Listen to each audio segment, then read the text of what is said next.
السلام عليكم ورحمة الله وبركاته. أعوذ بالله من الشيطان الرجيم. بسم الله الرحمن الرحيم. الحمد لله رب العالمين والصلاة والسلام على سيدنا محمد وعلى آله وصحبه أجمعين. ആദരണീയരായ ഉലമാക്കളെ, ശ്രോതാക്കളെ, നമ്മുടെ ഇന്നത്തെ വിഷയവും വ്യസനം തന്നെയാണ്. ഹുസ്ന്, ഹമ്മ്, ഗമ്മ് ഇതൊക്കെയാണ് നമ്മുടെ വിഷയം. ഇതിലെ എന്തൊക്കെ രോഗങ്ങൾ ഉണ്ടാകുന്നു എന്ന് ഞാൻ ഇന്നലെ പറഞ്ഞു. അല്ലാഹു തആല സൂറത്ത് അൽ കഹ്ഫിൽ പറഞ്ഞ കാര്യം ഞാൻ ഇന്നലെ നിങ്ങളുടെ അടുത്ത് പറഞ്ഞിട്ടുണ്ട്. അതേപോലെ സൂറത്തുൽ ഫാത്തിറിലും നഹ്ലിലും ശുഅറായിലും പറഞ്ഞത് വ്യസനിക്കരുത്, വ്യസനിച്ചാൽ ശരീരം അങ്ങ് പോകും, ശരീരം നശിഞ്ഞു പോകും, ശരീരവും മനസ്സും എന്നാണ് പറഞ്ഞിരിക്കുന്നത്. അപ്പോഴേക്ക് പ്രത്യേകം ഈ കാര്യം കണക്കിലെടുക്കേണ്ടതാണ്. എന്തുകൊണ്ടും വ്യസനം പാടില്ല, ബേജാറ് പാടില്ല. എന്ത് പ്രശ്നങ്ങൾ ഉണ്ടാകുന്ന ദുന്യാവാണ്, ദുന്യാവിൽ പല പ്രശ്നങ്ങളും ഉണ്ടാകും. പക്ഷെ എന്തുകൊണ്ടും വ്യസനിക്കാൻ പാടില്ല എന്ന് പരിശുദ്ധ ഖുർആനാണ് നമ്മോട് പറഞ്ഞത്. വ്യസനിച്ചാൽ ഉണ്ടാകുന്ന രോഗങ്ങളെ പറ്റി ഞാൻ ഇന്നലെ പറഞ്ഞു.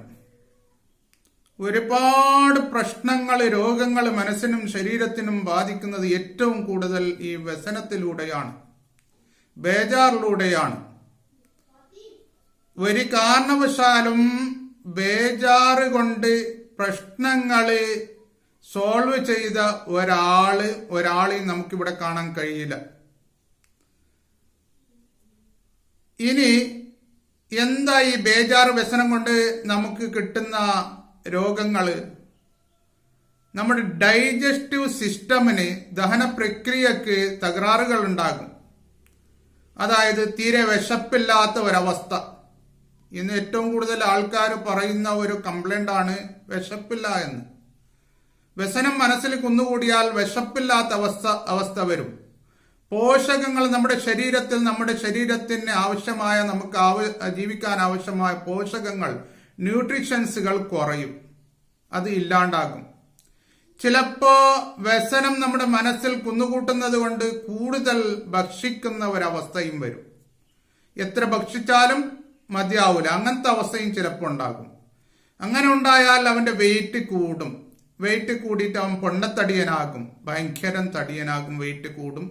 വെയിറ്റ് കൂടിയത് മൂലം ഒരുപാട് രോഗങ്ങൾ അവനുണ്ടാകും. വെയിറ്റ് കൂടുക എന്നുള്ളത് ഒരിക്കലും നല്ല കാര്യമല്ലല്ലോ.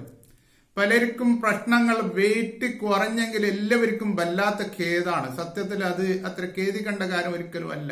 വെയിറ്റ് ഒരിക്കലും കൂടാൻ പാടില്ല. അതിനെപ്പറ്റിയാണ് ശ്രദ്ധിക്കേണ്ടത്. അതുമൂലം ഒരുപാട് രോഗങ്ങൾ ഉണ്ടാകുന്നു എന്ന് മാത്രമല്ല, ചിലപ്പോ ഭക്ഷണം കഴിക്കാൻ പറ്റാത്തൊരവസ്ഥയും വരും. വിശപ്പില്ലായ്മ ഞാൻ പറഞ്ഞു, ഇല്ലെങ്കിൽ ഭക്ഷണം കഴിക്കാൻ പറ്റുന്നില്ല, കഴിച്ചാല് വയറുവേദന, വയറ്റിൽ ക്രാംസ്, സങ്കോചങ്ങള്, അതുപോലെ തന്നെ മലബന്ധങ്ങള്, ഇങ്ങനെയുള്ള പ്രശ്നങ്ങളൊക്കെ ഉണ്ടാവും. അതുകൊണ്ട് ഭക്ഷണം കഴിക്കുന്നില്ല. ഇത് വ്യസനം മൂലം വരുന്ന രോഗങ്ങളാണ്. ഇതൊക്കെ നാം വിലക്ക് വാങ്ങി എടുക്കുന്നതാണ്. അല്ലാഹു തആല പരിശുദ്ധ ഖുർആനിൽ വളരെ വ്യക്തമായിട്ട് പറഞ്ഞല്ലോ, നിങ്ങൾ വ്യസനിക്കരുത്, ബേജാറ് മനസ്സിൽ വെക്കരുത് എന്ന്. അങ്ങനെ വെച്ചാൽ നിങ്ങളുടെ ശരീരം നശിഞ്ഞു പോയേക്കും എന്ന് അല്ലാഹു പറഞ്ഞു പലയിടത്തായിട്ട്.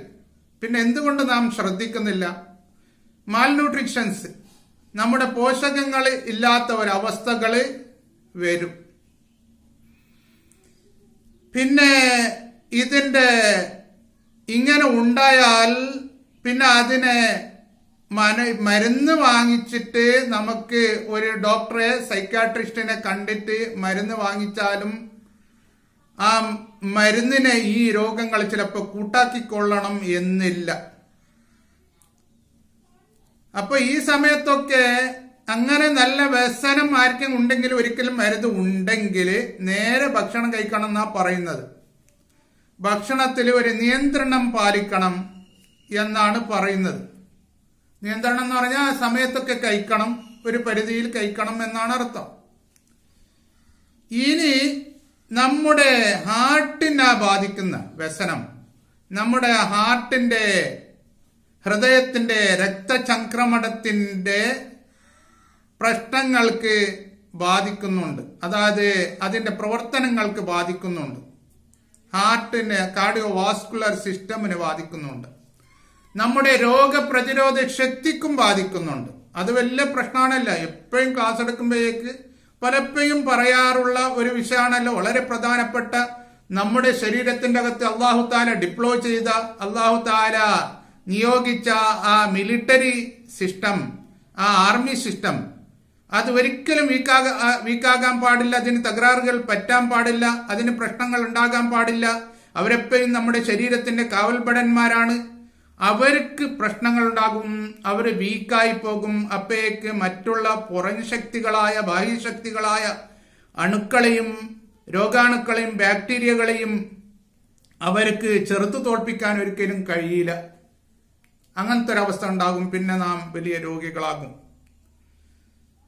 പിന്നെ ഇങ്ങനെ വ്യസനം ഉണ്ടാകുമ്പോഴേക്ക് നമ്മുടെ ഈ പിരിമുറുക്കങ്ങളുടെ ഹോർമോൺസുകൾ ഉണ്ടല്ലോ, ആഡ്രിനാലിൻ, കോർട്ടിസോൾ പോലെയുള്ളത്, അത് നമ്മുടെ ശരീരത്തിൽ കൂടുതലായി ഉണ്ടാവുകയും ഹാർട്ടിന്റെ റേറ്റ്, ഹാർട്ടിന്റെ മിടിപ്പ് കൂടുകയും ചെയ്യുന്നുണ്ട്. ഹാർട്ടിന്റെ മിടിപ്പ് ഞാൻ പലപ്പോഴും പറഞ്ഞിട്ടുണ്ട്. ഓരോ ദിവസവും 1,10,000 പോലെ അടിച്ചുകൊണ്ടേയിരിക്കണം. കൂടാനും പാടില്ല, കുറയാനും പാടില്ല എന്ന്. അതങ്ങനെ കൂടും. അങ്ങനെ കൂടിയാൽ എന്താ, നമ്മുടെ ഹാർട്ടിലേക്ക് രക്തം പ്രവഹിക്കുന്ന, രക്തം ചലിക്കുന്ന ആ ബ്ലഡ് വെസലുകൾ, ആ രക്തധമനികളെല്ലാം ടൈറ്റ് ആകും. അങ്ങ് ടൈറ്റായിട്ട് പിന്നെ ഹാർട്ടിന് രോഗങ്ങൾ ഉണ്ടാകും.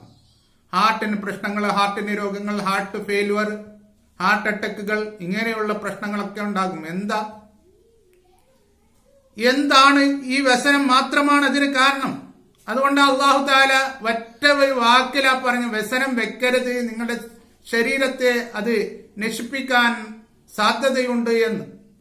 അപ്പൊ അതിന്റെ വിശദീകരണം പോലെയാണ് ശാസ്ത്രജ്ഞന്മാർ ഇപ്പൊ പറയുന്നത്. എല്ലാം പിന്നെ ഹാർട്ടുകൾക്ക് പ്രശ്നങ്ങൾ ഉണ്ടാകും എന്ന് മാത്രമല്ല, ഈ ശാസ്ത്രജ്ഞന്മാർ പറയുന്നത് ഈ ഡിപ്രഷൻ, വിഷാദം, വിഷമത്തിന്റെ മേലെ വിഷമം കുന്നുകൂടൽ മനസ്സിന്റെ അകത്ത്, അത് നാം ഇപ്പൊ ഏറ്റവും കൂടുതൽ അറിയപ്പെടുന്നത് സ്മോക്കിംഗ്, പുകവലി മുഖേനയാണ് കൂടുതൽ രോഗമുണ്ടാകുന്നത് എന്ന്. ശരിയാണ് അത്. അതേപോലെ തന്നെ പ്രമേഹത്തിന്റെ രോഗം, മധുരത്തിന്റെ രോഗം ഉണ്ടായാല് ഹൈ BP, ഹൈ ആയിട്ട് ബ്ലഡ് പ്രഷർ ഉണ്ടായി, രക്തസമ്മർദ്ദം ഉണ്ടായി, ഹൈ കൊളസ്ട്രോൾ ഉണ്ടായി, ഇതിലൊക്കെ ഒരുപാട് രോഗങ്ങൾ കുന്നുകൂടുന്നുണ്ട് എന്നതിൽ യാതൊരു സംശയമില്ല. എല്ലാവരും കേട്ടതും അറിഞ്ഞതുമാണ്. പക്ഷേ അതിലും ഉപരിയാണ് വിഷമം കൊണ്ട് രോഗങ്ങൾ ഉണ്ടാകുന്നത് എന്നാണ് ശാസ്ത്രജ്ഞന്മാർ പറയുന്നത്. Depression more related to heart diseases more than other conditions like smoking, diabetes, high BP and high cholesterol എന്നാ പറഞ്ഞിരിക്കുന്നത്. അപ്പോഴേക്ക് ഇവകളിലും കൂടുതലായിട്ട് വിഷമം കൊണ്ടാണ് നമ്മുടെ ശരീരത്തിന് രോഗങ്ങൾ ഉണ്ടാകുന്നത് എന്ന് ശാസ്ത്രജ്ഞന്മാർ പറയുന്നു. അപ്പൊ അള്ളാഹുവിന്റെ പരിശുദ്ധ ഖുർആനെ പറ്റും ധാരാളം ചിന്തിക്കണം. എന്താണ് എല്ലാ കാര്യങ്ങളെപ്പറ്റി, നമുക്കിവിടെ ജീവിക്കാൻ അത്യാവശ്യമായ എല്ലാ കാര്യങ്ങളെപ്പറ്റും അള്ളാഹു താല 14 നൂറ്റാണ്ട് മുമ്പ് നമ്മോട് എല്ലാം വിളിച്ചു പറഞ്ഞിട്ടുണ്ട്. പക്ഷെ അതിനെപ്പറ്റി നന്നായി പഠിക്കണം. പഠിച്ചവര് ധാരാളമുണ്ട്. പഠിച്ചവരടുത്തല്ല ഞാൻ പറയുന്നത്. പഠിക്കാത്തവരുണ്ടെങ്കിൽ അവര് പരിശ്രമിക്കണം എന്നാണ് ഞാൻ പറയുന്നത്. അപ്പോഴേക്ക് ഇതിലെല്ലാം ഉണ്ട്.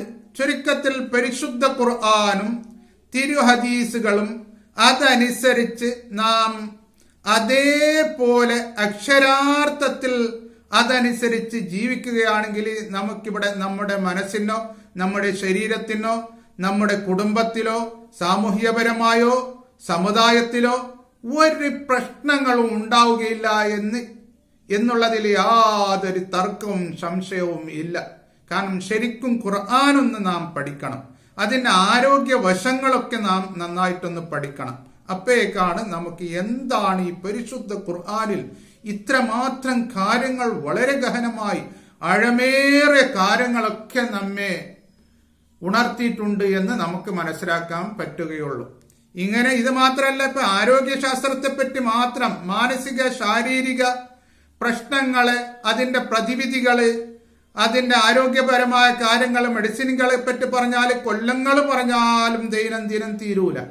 മറ്റുള്ള വിഷയത്തിലേക്ക് നാം കടന്നാൽ അത് പിന്നെ വലിയ ഒരു ഓഷ്യൻ തന്നെ, ഒരു വലിയ കടല് തന്നെ, സാഗരം തന്നെയാണ്. കോസ്മോളജി ഭയങ്കരം വലുതാണ്.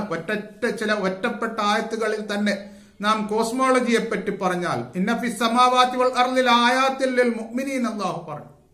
വഫീ ഖൽഖികും വമാ യബ്സു മിൻ ദാബ്ബഹ ലിഖൗമി യൂഖിനൂൻ എന്ന് സൂറത്തുൽ ജാസിയയിൽ 3-4 ആയത്തുകളിൽ അല്ലാഹു തആല പറഞ്ഞു. ആ ഒരൊറ്റ ആയത്തിന്റെ വിശദീകരണം നാം നന്നായി പറഞ്ഞാൽ ഒരു 2 വർഷം പറഞ്ഞാലും എന്നെ പോലെയുള്ള ചെറിയ ഈ ഖുർആൻ ആൻഡ് മോഡേൺ സയൻസിനെ പറ്റി പഠിച്ചവർക്ക് വരെ തീരൂല. പിന്നെ അതിനെ ധാരാളം ഗഹനമായി മനസ്സിലാക്കിയവർക്ക് 100 വർഷമോ അല്ലെങ്കിൽ 1000 വർഷമോ പറഞ്ഞാലും തീരൂല. അത്രമാത്രം കാര്യങ്ങളുണ്ട് അതിന്റെ ബേക്കില്. അങ്ങനെ പരിശുദ്ധ ഖുർആനിലുള്ള ഓരോ ആയത്തുകളിലും നാം അതിന്റെ ബേക്കിലുള്ള സയന്റിഫിക് വശങ്ങൾ പറയുകയാണെങ്കിൽ അത് വലിയ വലിയ വലിയ വലിയ നമുക്ക് അതിന്റെ ആഴം കണ്ടെത്താൻ പറ്റാത്ത സാഗരങ്ങളാണ്. അതുകൊണ്ട് ഇതിനെപ്പറ്റി നാം ധാരാളം ചിന്തിക്കാറുണ്ട്. ഇത് പരിശുദ്ധ ഖുർആനാണ്. ഇത് ഖാലിഖിന്റെ, സൃഷ്ടാവിന്റെ പരിശുദ്ധ ഖുർആനാണ്. അതിനെപ്പറ്റി ധാരാളം നമുക്ക് ഗ്രഹിക്കാനുണ്ട്, ധാരാളം പഠിക്കാനുണ്ട്. അതേപോലെ തന്നെ തിരുഹദീസുകളിൽ ധാരാളം ഉണ്ട്. ഓരോ ഹദീസിന്റെ ഓരോ വേർഡ്സുകളിൽ അതിന്റെ ബേക്കിൽ ഒരുപാട് ചിലപ്പോൾ സയന്റിഫിക് വേൾഡ് തന്നെ, ലോകങ്ങൾ തന്നെ ഉണ്ട്. അതുകൊണ്ട് ഇക്കാര്യങ്ങളെല്ലാം ധാരാളം നാം പഠിക്കേണ്ടതാണ്. പഠിക്കുവാനും അതിനെ അള്ളാഹുവിന്റെ വജഹിനെ മാത്രം കരുതി പരത്തുവാനും നമുക്ക് അള്ളാഹു തൗഫീഖ് നൽകട്ടെ. ആമീൻ. വആഖിറു ദഅവാനാ അൽഹംദുലില്ലാഹി റബ്ബിൽ ആലമീൻ. അസ്സലാമു അലൈക്കും വറഹ്മത്തുള്ളാഹി വബറകാതുഹു.